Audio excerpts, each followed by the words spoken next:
अस्सलाम वालेकुम। Welcome to agenda CSS. मैं हूं सकलैन जमल और आज हम बात करेंगे पीएमएस के बारे में। पीएमएस का आपको पता है कि रिजल्ट तो लास्ट वीक आ गया था, लेकिन उसकी डीएमसीज लास्ट वीक नहीं आई थी। हम लोग इंतज़ार करते रहे थे, लेकिन 2-3 दिन में नहीं आई थी। तो कल मंडे को पीएमएस की डीएमसीज आई थी और उससे काफ़ी ज़्यादा इंकशाफात हुए। हमें देखने को चीज़ें मिली कि किस तरह से इस दफ़ा की मार्किंग हुई है या कौन से ट्रेंड्स जो हैं वो देखने को मिले। तो आज हम उसी स्कोरिंग ट्रेंड के बारे में बात करेंगे और हम पीएमएस की डीएमसीज को एनालाइज करेंगे। मैंने कुछ 40-50 से ज़्यादा डीएमसीज एक्चुअली देखी हैं and I have seen most of the subjects there. कुछ जो है वो मुझे नज़र नहीं भी आए क्योंकि वो बहुत रेयरली अटैम्प्ट किए गए हैं और उस तरह के लोगों के साथ हमारा कांटेक्ट नहीं था या फिर उन्होंने मुनासिब नहीं समझा अपनी डीएमसी शेयर करना। तो वो खैर उनकी अपनी चॉइस है, लेकिन हमें जो डीएमसीज मिली हैं उनमें से एक डीएमसी मैं आपके सामने अभी शेयर भी करूंगा कि वो एक बहुत खूबसूरत टीएमसी है और वो एक जो है ना ट्रेजिक दास्तान भी है। तो वो भी आपके साथ शेयर करेंगे। So let us get on the screen and start seeing the DMC. जी, आपके सामने स्क्रीन पे डीएमसी शो हो रही है।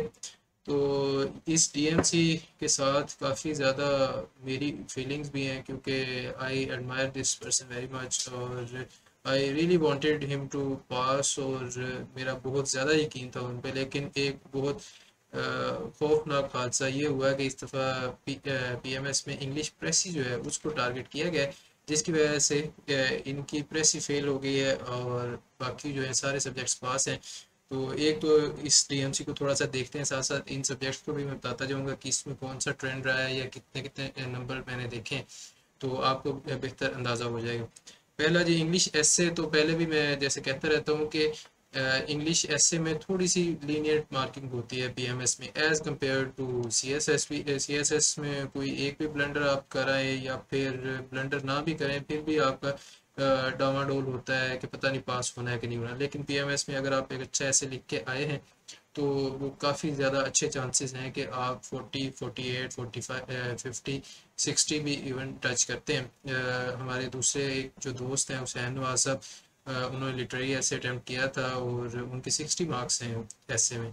सो दैट इज़ ऑल्सो देयर। तो इसीलिए मैं आप लोगों को कहता हूँ कि लिटरेरी ऐसे इज़ द फ्यूचर। तो अगर आपने भी पढ़ना है तो आप उनसे रब्ता कर सकते हैं, ठीक है। खैर इंग्लिश ऐसे भी आ जाता है। अच्छा, इस वीडियो में हम सिर्फ डीएमसी एनालाइज करेंगे, जो सब्जेक्ट सिलेक्शन है या फिर कौन सा सब्जेक्ट रिकमेंडेड है अगले पीएमएस के लिए। अगर आप लोगों के काफ़ी ज़्यादा कमेंट्स आए इस वीडियो के ऊपर, फिर मैं ट्राई करूँगा उसके ऊपर एक अलग से वीडियो बना दे। खैर इंग्लिश ऐसे जो है वो सेफ ही रहा है, कोई बहुत ज़्यादा इसको टारगेट नहीं किया गया। ऑब्वियसली थोड़ा सा टफ है, आपको रेलिवेंट आर्गूमेंट देने होते हैं और कोहेरेंस रखनी होती है, सारी चीज़ें। तो अगर आपके जनरल पैरामीटर्स ठीक हैं और थोड़ा बहुत इवन एक आधी गलती भी हो जाती है, जैसे कि इन्होंने मुझे बताया था कि यार पीएमएस के एसए में मेरे से थोड़ी सी गलती हो गई है, तो मैंने उनको यही कहा था कि परेशान ना हो, पीएमएस में पास हो जाएगा। उसमें बस आप दुआ करें और यकीन रखें और अपने इंटरव्यू वगैरह की तैयारी करें। लेकिन जो किस्मत को मंजूर था वो ये था कि जी इंग्लिश प्रेसी में फेल हो गया। और प्रेसी ऑल दो पेपर बहुत आसान आया था, idioms, where of words, direct indirect, active passive voice, even prepositions. फिर प्रेसी भी बहुत आसान सी थी और ट्रांसलेशन वगैरह भी। तो आई डोंट नो किस तरह से मार्किंग हुई है, या मे भी मार्किंग करने के बाद उनमें 5-5, 10-10 नंबर की स्लैश लगा के तो कैंडिडेट्स पूरे किए गए। खैर ये तो चीज़ होती है, पीपीएससी में भी है और एफपीएससी में भी है। लेकिन it is very unfortunate actually कि आप बाकी सारे सब्जेक्ट्स के नंबर देखते हैं और इनकी पिछली 2 अटैम्प्ट्स पास थी और दोनों में ऑलमोस्ट 750 740 के अराउंड मार्क्स थे। एलोकेशन नहीं हुई और इस दफ़ा मैं बहुत ज़्यादा पूरी उम्मीद था। इस दफ़ा अटैम्प्ट इवन थोड़ी सी लो स्कोरिंग रही है, तो अगर इतने मार्क्स आते हैं आपके तो आप एक एवरेज इंटरव्यू दे के भी बहुत इजीली एलोकेशन ले सकते थे। लेकिन खैर ये किस्मत का खेल है। प्रेसी जो है ये टारगेट हुई है जनाब, इसमें काफ़ी ज़्यादा लोग जो हैं फेल हुए हैं, 30s की रेंज में बहुत ज़्यादा लोग हैं और न सिर्फ ये, मेरे एक तो और भी जूनियर्स हैं वो भी प्रेसी में फेल हुए हैं। अच्छा जी, उर्दू, तो उर्दू जिसकी राइटिंग अच्छी है और जिसने थोड़े से शेर ज़्यादा याद किए हुए हैं वो 70s में भी गए हैं, और जिनकी एवरेज है या फिर राइटिंग बहुत ज़्यादा अच्छी नहीं है, आपके आर्गूमेंट्स वगैरह ठीक है, तो वो 50s की रेंज में रहे हैं जैसा कि इनकी डीएमसी है। वैसे इन्होंने तो उर्दू पे काम भी किया था। आई डोंट नो वाई इस दफ़ा भी इनके 50 या 60s की रेंज में क्यों नहीं गए। लेकिन खैर ओवरऑल मार्क्स हम देखते हैं तो काफ़ी अच्छे हैं। General knowledge 58 is a good score in GK, क्योंकि जीके में काफ़ी सारे लोग जो हैं वो फेल भी हो जाते हैं, और तो इस दफ़ा कम हुए हैं, लेकिन कई दफ़ा जब आपका जीके थोड़ा सा ट्रिकी आता है तो उस वक्त आप उसमें फेल भी हो सकते हैं। तो जीके को अच्छी तरीके से तैयार कीजिएगा। अगर आपने जीके को तैयार करना है तो मेरी जो एफपीएससी या बीपीएससी वन पेपर या स्क्रीनिंग टेस्ट गाइडेंस की वीडियोस हैं, प्लेलिस्ट है, वो आपको ऊपर आई के बटन में लिंक मिल जाएगा, उधर से आप देख सकते हैं उस साइट पे करके ना, ऊपर कोने में। ठीक है, तो आप उसको भी देख सकते हैं। फिर नीचे आता है जी पाकिस्तान स्टडीज़। पाकिस्तान स्टडीज़ में फिल इन द ब्लैंक्स होती हैं और सब्जेक्टिव टाइप होता है, और 71 और वेरी गुड मार्क्स, ये भी सेफ रहा है, कोई मसला नहीं है। इसके भी आप कह सकते हैं कि 50 से 70 की रेंज में ज़्यादातर लोग रहे हैं, 70 से ऊपर जो है वो रेयर हैं वैसे भी। ठीक है, इस्लामिक स्टडीज़ जो है, तो इस्लामिक स्टडीज़ में भी सेफ रहा है। मैंने कोई ऐसी डीएमसी आई थिंक नहीं देखी, मुझे याद नहीं है कि जो फेल हुआ हो इस्लामिक स्टडी में, या बहुत ही कोई माठी अटैम्प्ट वाले जिन्होंने कहा था कि बस मुंह धो के पेपर देने चले गए, पहले तैयारी नहीं की, तो शायद वो 2-3 लोग फेल हुए हैं। अदरवाइज इस्लामिक स्टडीज़ भी सेफ रहा है, और इसके मार्क्स जो है 45 से 70 की रेंज में रहे हैं ज़्यादातर, जो है इसमें 45 से आई थिंक 60 की रेंज में रहे। ठीक है, तो इससे ऊपर जो है वो थोड़े से बेहतर मार्क्स हैं।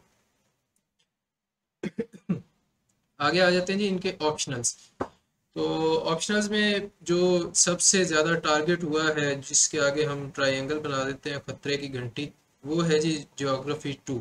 ठीक है जी, इनके मार्क्स जो है 44 हैं, क्योंकि इनकी तैयारी बहुत अच्छी थी, बहुत सालों की तैयारी है, पेपर प्रेजेंटेशन बहुत अच्छी है, काफ़ी सारे फैक्ट्स एंड फिगर्स और मैप्स वगैरह ड्रा कर करके तब जाके 44 आए हैं। अदरवाइज बहुत सारे डीएमसीज मैंने देखी हैं, मेरी एक इवन अपनी एडीएफआई के आई थिंक बैच की स्टूडेंट भी हैं, वो भी ज्योग्राफी में फेल हैं ओवरऑल, बाकी सारे उनके सब्जेक्ट्स पास हैं, एंड 720 प्लस उनके मार्क्स थे। सो दिस इज़ ट्रेजिक के ज्योग्राफी जो है वो टारगेट हुआ है इस दफ़ा, और बहुत बुरी तरह से हुआ है, और ज्योग्राफी 2 जो है इसमें लोग फेल हो गए हैं। अच्छा, बात यह है कि पीएमएस और सीएसएस में ये भी फ़र्क है कि सीएसएस में 200 नंबर का जो सब्जेक्ट है वो ओवरऑल आपने पास करना है, लेकिन पीएमएस जो है इसमें चाहे ज्योग्राफी 1 है 2 है, दोनों अलग-अलग से पास होने चाहिए आपके। चाहे एक में आपके अगर 22 है, दूसरे में 78 है, फिर भी वो किसी काम के नहीं आपके, क्योंकि आप 22 वाले में फेल हो चुके हैं।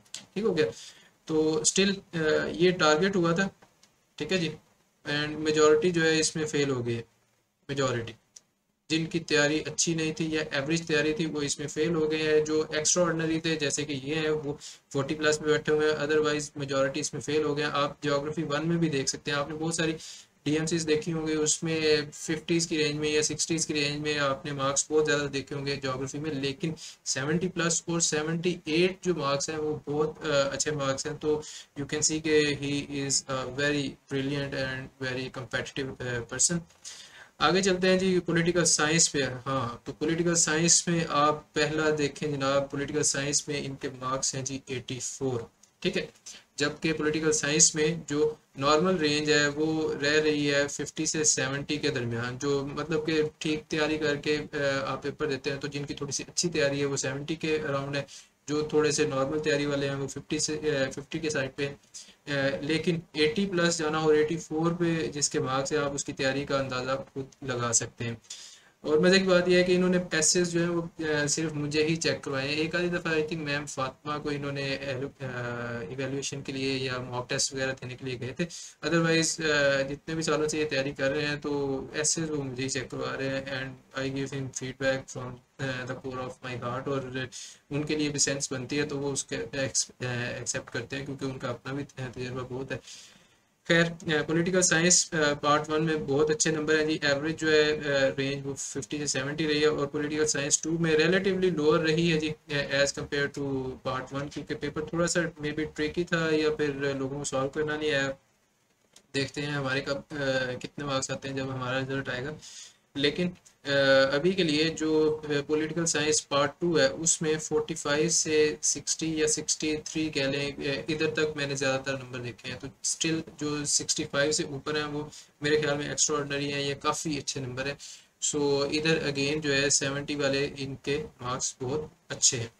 And last we have psychology. तो साइकोलॉजी भी इन्होंने तीनों अटैम्प्ट्स में रखा है और ये आई थिंक दूसरी अटैम्प्ट है जिसमें इनके 150 प्लस बन रहे हैं। आप देखते हैं साइकोलॉजी पार्ट 1 में इनके 80 मार्क्स है और साइकोलॉजी पार्ट 2 में इनके 74 मार्क्स है। ठीक है जी। और मुझे वैसे दूसरी जो डीएमसीज मिली हैं उनमें नॉर्मली जो है 50 से 65 की रेंज में ज़्यादातर मैंने मार्क्स देखे। तो यू कैन सी के बहुत ब्राइट पर्सन, बहुत ही शाइनी पर्सन, और he deserve to be allocated, no doubt about it. और मज़े की बात यह है कि वो मेरे जूनियर हैं, so he is also an engineer yet he opted for psychology. और साइकोलॉजी में देखें उनके मार्क्स कितने हैं, 80 और 74, जबकि साइकोलॉजी हम समझते हैं कि सिर्फ बायो वालों का या फिर मेडिकल वालों का सब्जेक्ट है। ऐसा नहीं है, इस मिथ को भी उन्होंने यहीं पे बस्ट कर दिया। ठीक है जी। आगे चलते हैं, थोड़ा सा लाइक ग्रुप वाइज देखते हैं। कॉमर्स की मेरे पास डीएमसी नहीं आई जी, मैं कुछ नहीं बता सकूँगा इसको, ना ही इकोनॉमिक्स की मेरे पास डीएमसी आई है। बिजनेस एडमिनिस्ट्रेशन की भी मुझे कोई नज़र तो नहीं आई, लेकिन इसकी मैंने सुना है कि रेंज जो है एवरेज, अगर आउट ऑफ 200 आप कहते हैं तो ऑलमोस्ट 120, बल्कि 115 से 130 के दरमियान इसकी रेंज रही है बिजनेस एडमिनिस्ट्रेशन की। पॉलिटिकल साइंस जो है उसका मैंने आपको ऑलरेडी बता दिया कि पार्ट 1 में ऑलमोस्ट 55-60 के अराउंड मार्क्स ज़्यादातर देखे हैं, पार्ट 2 में 55 या 45 की रेंज में इस तरह देखेंगे। तो आप कह सकते हैं कि 120 के around approximately out of 200 average जो मार्क्स रहे हैं पॉलिटिकल साइंस में वो ये है। तो जिनके 130 प्लस हैं वो काफ़ी अच्छे स्टूडेंट हैं या उनके पेपर काफ़ी अच्छे हुए थे। आगे चलते हैं जी। एग्रीकल्चर की भी डीएमसी नहीं नज़र आई, ना ही मुझे याद है। वेटरनरी साइंसेस की भी नहीं, बॉटनी की भी नहीं, जोलॉजी की भी एक आई थिंक देखी थी, लेकिन उनके मार्क्स स्टिल कम थे। दूसरों ने मुझे वैसे कुछ एक दो लोगों ने वैसे बताया था कि सर जोलॉजी जो है वो मार्क्स दे जाती है अराउंड 125। ठीक है जी, 125 के अराउंड दे जाती है, बट स्टिल इसका टीचर नहीं मिलता आपको। अगर आपका अपना सब्जेक्ट है तो फिर यानी कि आपने इसमें बीएस या एमएस किया हुआ है, फिर उसके पास पेपर देख लीजिएगा कि आपको कितना आता है और आप कितना अच्छा अटेम्प्ट कर सकते हैं। ठीक हो गया। मैथ्स वाले सब्जेक्ट्स आ जाते हैं तो इसमें से मैथमेटिक्स बहुत रेयरली लोग रखते हैं, क्योंकि इसमें प्योर मैथ भी होता है। अगर सिर्फ अप्लाइड मैथ हो तो वो कदरे आसान होता है। कंप्यूटर साइंस भी बहुत कम लोग रखते हैं। इसी तरह स्टैटिस्टिक्स, प्रिंसिपल्स ऑफ इंजीनियरिंग, इस ग्रुप में से रेयरली कोई एक आधा सब्जेक्ट रखता है जिसका अपना सब्जेक्ट हो उसे कोई रखता है। फिजिक्स जो है एवरेज रही है, या फिर बिलो एवरेज कह लें, बिलो एवरेज। उसकी रीज़न ये है कि एक आधा तो मैंने देखा है कि वो फेल भी हुआ है, और जो फेल नहीं हुए वो भी ऑलमोस्ट 50s की रेंज में रहे हैं। जबकि फिजिक्स हम ऑप्ट करते हैं और फिजिक्स के ऊपर हम बहुत ज़्यादा मेहनत करते हैं just because we want to score 140 plus in physics. लेकिन अगर 50s की रेंज में रहते हैं या इवन 60s में भी रहते हैं, लाइक 126 भी अगर आपके आते हैं ना 200 में, फिर भी physics is not worth it I would say, क्योंकि फिजिक्स पे आपका टाइम बहुत ज़्यादा लगता है, मेहनत बहुत ज़्यादा लगती है, और मार्क्स उतने नहीं दे रही फिजिक्स जितने आने चाहिए। मे भी पेपर थोड़ा सा ट्रिकी आया था, ये बात हो सकती है, या फिर एग्जामिनर थोड़ा सा सख्ती कर रहे हैं, या वैसे ही ओवरऑल मार्क्स आपके स्लैश किए जाते हैं। That is up to the examiner. Similarly chemistry भी 50s की रेंज में रहा है, कोई एक्स्ट्रा ऑर्डिनरी स्कोर नहीं है। जिनका अपना सब्जेक्ट है बीएस में, उन्होंने ज़ाहिर केमिस्ट्री रखा होता है, still they are able to only score in 50s range, या इवन 60s में भी अगर जाएं फिर भी केमिस्ट्री का भी सिलेबस ऐसे ही है जैसे फिजिक्स का है, काफ़ी ज़्यादा होता है इसका, और वो कन्वर्जन्स एंड ऑल दैट काफ़ी लंबी है, ना रखें इसको भी। जियोलॉजी जो है, जियोलॉजिकल इंजीनियरिंग वाले इसको रख सकते हैं। मेरे पास डीएमसी नहीं आई तो मैं इसका शेयर नहीं कर सकता आपके साथ रिजल्ट। लेकिन ज्योग्राफी जो है पार्ट 1 में जो है इसके एवरेज मार्क्स आए हैं ऑलमोस्ट 60s की रेंज में, कह लें 62 या 63 आउट ऑफ 100 कह सकते हैं। ठीक है जी। और ज्योग्राफी 2 जो है वो फेल हुई है मोस्टली की, जिसके एक्स्ट्रा ऑर्डिनरी है जैसे कि इनकी डीएमसी है, इनमें 44 है, अदरवाइज ज़्यादातर जो है वो ज्योग्राफी फेल है इस दफ़ा। आगे आते हैं पॉलिटिकल साइंस पे। पॉलिटिकल साइंस ऊपर हमने डिस्कस कर लिया है। अच्छा, यहाँ पे फिजिक्स थी, नहीं, चले पॉलिटिकल साइंस पे आते हैं। तो पॉलिटिकल साइंस पार्ट 1 में आपको एवरेज मार्क्स जो हैं वो 60s की रेंज में मिलते हैं, 70s में भी मिलते हैं, लेकिन वो कम है, लोग इतने ज़्यादा नहीं। तो आप एक्सपेक्ट कर सकते हैं कि लाइक 65 प्लस मे बी 55 और 57 फ्रॉम द अदर पार्ट, तो ऑलमोस्ट 120 आउट ऑफ 200 दे रहा है ये। Overall political science. हिस्ट्री के मेरे पास डीएमसी नहीं आई, कोई एक आधी होगी तो उसका भी मुझे रिजल्ट याद नहीं है, कांट रिमेंबर, ना ही लॉ की है। फिर आगे आते हैं जी मैथ कम्युनिकेशन में। तो मैथ कम्युनिकेशन मैंने लास्ट टाइम भी आपको बताया था कि इसको ये थोड़ा सा ड्राई सब्जेक्ट है, और इवन इफ के आपका ये अपना ऑप्शनल है या फिर आपका अपना मेजर सब्जेक्ट है, फिर भी इसमें नंबर कम ही आते हैं। मैंने लास्ट टाइम रखा भी था, मेरे भी कम आए थे। खैर मुझे तो उस वक्त पेपर प्रेजेंटेशन वगैरह का भी इतना आइडिया नहीं था, लेकिन जो मैथ कम्युनिकेशन जिन लोगों ने इस दफ़ा भी रखा है उनके भी मार्क्स जो हैं वो 57, 58 या फिर 54 इस तरह के आए। ठीक है, तो आप अंदाज़ा कर सकते हैं कि ऑलमोस्ट 115 आउट ऑफ 200 दे रहा है, तो it is not worth it कि आप मैथ्स कम्युनिकेशन रखें। पीएमएस जो है मार्क्स की गेम है, नंबरों की गेम है। अगर आपके नंबर नहीं आते, आपकी एलोकेशन नहीं होती, तो it will be a futile effort. आपको चाहिए कि आप हाई स्कोरिंग सब्जेक्ट्स की तरफ जाएं, चाहे वो थोड़े से टेक्निकल है, कोई मसला नहीं, थोड़ा सा टाइम ज़्यादा लग जाएगा। लाइक नीचे वाला जो ग्रुप है इसमें से साइकोलॉजी इन्होंने रखा हुआ था, तो इनके 154 हैं, और इससे पहले एक दफ़ा 155 भी आई थिंक ये ले चुके हैं। तो बहुत अच्छा सब्जेक्ट है। अगर आपने इनसे पढ़ना हुआ तो मैं रिक्वेस्ट कर दूंगा कि सर बच्चे आपसे पढ़ना चाह रहे हैं, but that will be conditional कि अगर कोई 8, 10 या 15 बच्चे कम अज़ कम जो है वो पढ़ने के लिए विलिंग हो। 200 नंबर का सब्जेक्ट है, दायरा उसी लिहाज से फीस भी होगी, तो मैं उनसे कह दूंगा अगर उन्होंने पढ़ाना हुआ तो आई लेट यू नो। ठीक है। फिलोसफी मे बी फेयर, आप इसको फेयर कह सकते हैं, like not average but average से थोड़ा सा ऊपर, अराउंड 60 या फिर 65 ईच। तो आप कह सकते हैं 127 या 130 के अराउंड इसके मार्क्स ज़्यादातर आए हैं। ठीक है जी।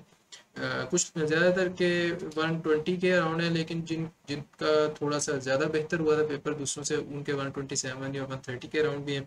सोशोलॉजी जो है इस दफ़ा सेफ रहा है, 65 64 के अराउंड जो है एवरेज मार्क्स देखे हैं। इवन उन बच्चों के भी जिनके टोटल 500 या 620 वगैरह के अराउंड बन रहे हैं, तो अगर उनके सोशोलॉजी में 64 65 या 59 के अराउंड हैं, तो I am expecting and I have good feelings about sociology के इंशाल्लाह मेरे सोशोलॉजी में अच्छे आ जाएंगे। वैसे उसमें एक पार्ट था जो 10 नंबर का मेरे से ज़रा गलत हो गया था, लेकिन आई होप के ओवरऑल इसमें नंबर अच्छे आ जाएंगे। खैर अभी ओवरऑल डीएमसीज की बात करते हैं, तो सोशोलॉजी में 127 या 125 के around out of 200 average marks हैं। जो 135 प्लस होंगे वो अच्छा स्कोर होगा सोशोलॉजी में। तो 7 7 8 8 नंबर का, 8 10 नंबर का फ़र्क जो है काफ़ी एंड पे जाके काफ़ी ज़्यादा मायने रखता है। सोशल वर्क पे आते हैं, तो इसी दफ़ा भी मैंने आपसे कहा था कि सोशल वर्क थोड़ा सा ट्रिकी है, या यूँ कह लें कि थोड़ा सा अनस्टेबल है। पहले जब 2020 वाली हमारी अटैम्प्ट थी उस वक्त सोशल वर्क बहुत लो स्कोरिंग रहा। नेक्स्ट अटैम्प्ट में भी इसने थोड़ा ज़्यादा स्कोर दिया, तो काफ़ी ज़्यादा लोगों ने सोशल वर्क रखा हुआ था इस अटैम्प्ट के लिए। लेकिन हुआ क्या, फिर वही हुआ कि 57 58 के अराउंड मैक्सिमम जो है 57 58 के अराउंड मैंने देखे हैं। 70s में कोई भी नहीं देखा, 65 से ऊपर कोई भी नहीं देखा। तो अगर ये भी ऑलमोस्ट 118 या 115 के अराउंड मार्क्स दे रहा है आपको 200 में से, तो आपको सोचना चाहिए कि आप इससे बेहतर क्या कर सकते हैं कि आप 135 140 की तरफ जाएं, ताकि आपका जो कंपल्सरी सब्जेक्ट्स में से जो लैब्स आता है थोड़ा सा नंबरों का, वो कवर हो के आप 750 प्लस 760 प्लस जाएं और आपकी एलोकेशन थोड़ी सी यकीनी बन जाए। इंग्लिश लिटरेचर वाला कोई मेरा दोस्त नहीं था, ना किसी ने डीएमसी भेजी। उसकी रीज़न यही है कि इसमें लैंग्वेजेस है ज़्यादा, तो ज़्यादातर लोग जो है वो पंजाबी को ऑप्ट करते हैं, एंड राइटली सो। काफ़ी सारे लोगों की मैंने डीएमसीज देखी हैं जो 135 प्लस हैं। ठीक है जी, 135 प्लस का मतलब ये है कि ऑलमोस्ट 70 मार्क्स हैं। अगर 70 नहीं है तो 65 प्लस दोनों ही सब्जेक्ट्स में। चले पंजाबी 2 में काफ़ी सारे लोगों के थोड़े से कम नंबर भी हैं, लाइक 61 या 59 58 के अराउंड। लेकिन पंजाबी जो पेपर 1 है उसमें उनके 70 प्लस 73 75 इसके अराउंड मार्क्स हैं। तो 135 out of 200 is a pretty good score. English जो है वो भी थोड़ी सी ट्रिकी हो जाती है, क्योंकि लिटरेचर वाला बंदा जो है वो बर्दाश्त नहीं करेगा कि आप उसके लिटरेचर की तौहीन करें, और एना कारेनिना और टॉल्स्टॉय वगैरह जो है उनकी तौहीन करें। तो जब आप उसको लिखने बैठते हैं या फिर उनकी डिटेल्स अगर आपको प्रॉपरली नहीं याद, तो फिर आई थिंक के लिटरेचर वाले सब्जेक्ट को आपको अवॉइड करना चाहिए। सिमिलरली उर्दू भी है, अगर आपका उर्दू मेजर नहीं है और आपको बहुत अच्छी नहीं आती, तो ये दोनों सब्जेक्ट्स आपको रहने देने चाहिए। पर्शियन की तरफ थोड़ा सा टिल्ट हो रहा है लोगों का कि इस का पेपर भी थोड़ा सा इजी आता है और स्कोरिंग ट्रेंड काफ़ी अच्छा है, लेकिन मुझे डीएमसी नज़र नहीं आई। लेकिन रेस्ट श्योर पिछले 2-3 साल से काफ़ी सारे लोग जो है पर्शियन को कंसिडर कर रहे हैं। अगर कोई अच्छा टीचर आता है मार्केट में, we can grab this opportunity और बच्चों को पर्शियन पढ़ाना शुरू कर दें। मे बी पीएमएस में गेम बन जाए पर्शियन की भी। हम अगले आने वाले सालों में देखेंगे इसको। और एजुकेशन और अरेबिक की भी मेरे पास डीएमसीज नहीं आई, और आई थिंक इतने ही ग्रुप्स थे, 6-7 ग्रुप्स हैं जो कि सारे आपके साथ डिस्कस किए हैं। इधर आपको ये चीज़ नज़र आ रही होगी कि history of USA, European history या इंडो पाक वगैरह जो है कुछ भी नहीं है। तो पीएमएस पंजाब जो है वो इस तरह से अनलकी है। दूसरे जो सूबों के पीएमएस हैं उनमें आईआर, यूएसए हिस्ट्री वगैरह भी होते हैं, तो उनको काफ़ी आसानी होती है कि वो सीएसएस की तैयारी के साथ दूसरे अपने जो सिंध पब्लिक सर्विस कमीशन या फिर केपी पब्लिक सर्विस कमीशन जो है उसकी भी तैयारी कर रहे होते हैं। So this was all about the DMC analysis. मुझे कमेंट्स में बताइएगा कि आप लोग साइकोलॉजी पढ़ना चाहते हैं उनसे या नहीं। अगर ज़्यादा लोगों का कहना हुआ कि वो पढ़ेंगे and they are willing to, तो मैं उनसे बात करूंगा। Maybe he will be able to take time and teach you psychology. Other than that आप बाकी चीज़ें जो है लिंक्स ऊपर आपको आई के बटन में मिल जाएंगे। और आई होप कि आज की वीडियो भी आपके लिए काफ़ी ज़्यादा इंफॉर्मेटिव और एनालिटिकली आपके लिए साउंड होगी। एंड आई होप कि जो मैंने बातें की हैं they make sense to you according to the DMCs that you have seen in your DMs और on Facebook, on WhatsApp, whatsoever. So take care. अपने दोस्तों के साथ भी इस वीडियो को शेयर कीजिएगा ताकि उनको भी बेहतर अंदाज़ा हो सके कि सब्जेक्ट्स इस दफ़ा किस तरह के रहे हैं और आगे उनको किस तरह की हिकमत अपनानी चाहिए। And I will see you in the next video. तब तक के लिए टेक केयर। अल्लाह हाफिज़।